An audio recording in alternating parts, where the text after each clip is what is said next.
આપણને એવું ફીલ થઈ રહ્યું છે કે આપણે આકાશમાં 500 કે 1000 મીટર ઉપર ચડી ગયા છીએ. દિવસ છે છતાં આવું ફીલ આવી રહ્યું છે. અને અહીંયા ભગવાન ભોળાનાથના બેસણા અને જાણીએ આપણે અવિચારનાથ મહાદેવના ચરણોમાં આપણે વંદન કરી રહ્યા છીએ.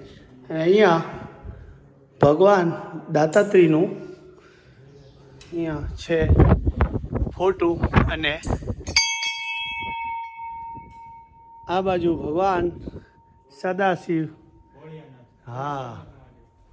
અહીંયા બહુ મોટું શિવલિંગ છે અને ડુંગર ઉપર છે. ટાઈમ હોય તો આવું, નખા અમારે તો હવા નીકળી ગઈ હતી. તો ભગવાનના ચરણોમાં વંદન કરી ગયા મારા વાલા. અહીંયા ધર્મની ધજાવાળા રામદેવ પીર બિરાજમાન છે. ધર્મની જય. તો ચારે બાજુ અત્યારે હજી અડધી કલાકનો સમય છે, પણ ખરેખર એટલી ઉપર વાદળ છાયું છે. અને હાવ જેને કહેવાય આ બિલકુલ વાદળ અહીંયા ઘસાઈને જાય રહ્યા. ઉપર વાદળ છે હાવ, અને વાદળ છાયું વાતાવરણ છે. હે મારા વાલા,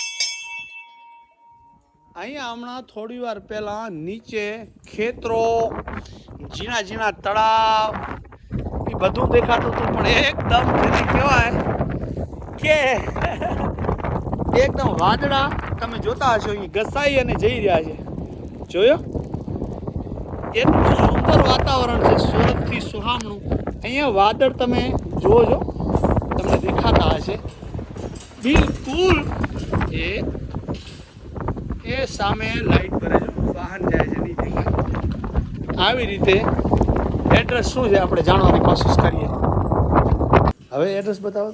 આ ખાંભા કુંડલાનો રોડ છે ને, એમાં ભાડ ગામ પહેલા આવી જાય છે. અચ્છા, લાપાડા તરીકે ઓળખાય છે. અવિચળ લાપાડા તરીકે ઓળખાય. અચ્છા. અને અહીંયાથી ખાંભા કેટલું દૂર થાય? અહીંથી 5 કિલોમીટર.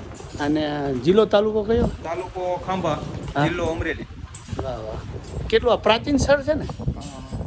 ખ્યાલ નથી, હમણાં થોડા ટાઈમ પહેલા બીજો એ પહેલા કાંઈ જિલ્લો મતલબ મંદિર જૂનું. એવું કહે છે, એ પાછું બહુ ખ્યાલ નથી. કોઈ વાંધો નહીં. હે ભગવાન ભોળાનાથ સૌની